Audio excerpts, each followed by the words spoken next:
যার ভয় ছিল এক্স্যাক্টলি তাই হলো। ভারত আয়ারল্যান্ডের পর ইংল্যান্ডের সিরিজটিও হেরে গেল। টি-20 ওয়ার্ল্ড কাপ জেতা দল আর চ্যাম্পিয়ন্স ট্রফিতে চ্যাম্পিয়ন হওয়া দল কি করে এই ভরাডুবিতে পড়েছে তাই জানবো আজকের এই ভিডিওতে। নমস্কার, আমি প্রীতিশ, আপনাদের স্বাগত জানাই ক্রিকেট স্ট্র্যাটেজিতে। যখন আমাদের আইপিএল চলে তখন যেন মনে হয় না যে এত ভালো ভালো ব্যাটসম্যান ভারতে রয়েছে, আর সেই সব ব্যাটসম্যানগুলো একত্র হয়ে যখন ভারতের হয়ে খেলে তখন হয় কি ভাই, আসল খেলা হচ্ছে পিচের। আইপিএল এ সপাট পিচ বানানো হয়, একদম ব্যাটিং পিচ। আর এখনকার পিচগুলিতে ওরকম ভাবে বানানো হবে না, ইন্টারন্যাশনাল খেলা তো আর সপাট পিচ হয় না, তাই ভারতের এই দুর্দশা। অবশ্য আমাকে দুর্দশার হাত থেকে বাঁচাতে গেলে ঝটপট করে দিন আমার এই ভিডিওতে লাইক আর চ্যানেলটিকে প্লিজ করে দিন সাবস্ক্রাইব।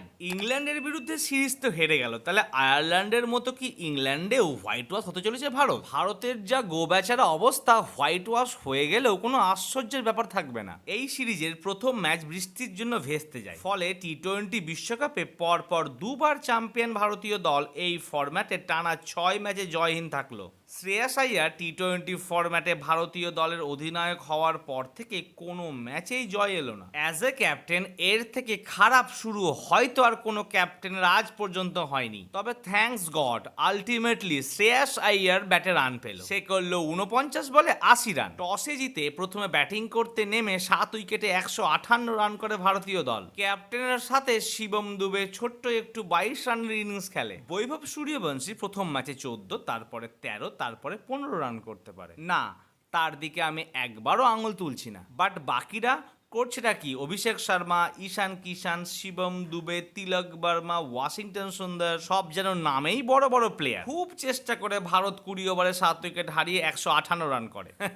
কিন্তু হায় রে, হ্যারি ব্রুক আর ফিল সল্টের ঝড়ে 14 ওভারও পেরোতে দেয়নি ইংল্যান্ড, 159 রান করে ফেলে 1 উইকেটের বিনিময়ে। এরই সুবাদে 4T20 ম্যাচটি ইংল্যান্ড 9 উইকেটে জিতে নেয় ভারতের কাছ থেকে। প্রশ্ন হচ্ছে, ভারতকে আরো স্ট্রং দল করতে গেলে কি করা দরকার? সবাই যে গৌতম গম্ভীরের কোচিং এর উপরে আর টিম সিলেকশনের উপরে আঙুল তুলছে, এটা কিন্তু মোটেই উড়িয়ে দেওয়ার বিষয় নয়। বিসিসিআই কে কিছু তো একটা ভাবা উচিত।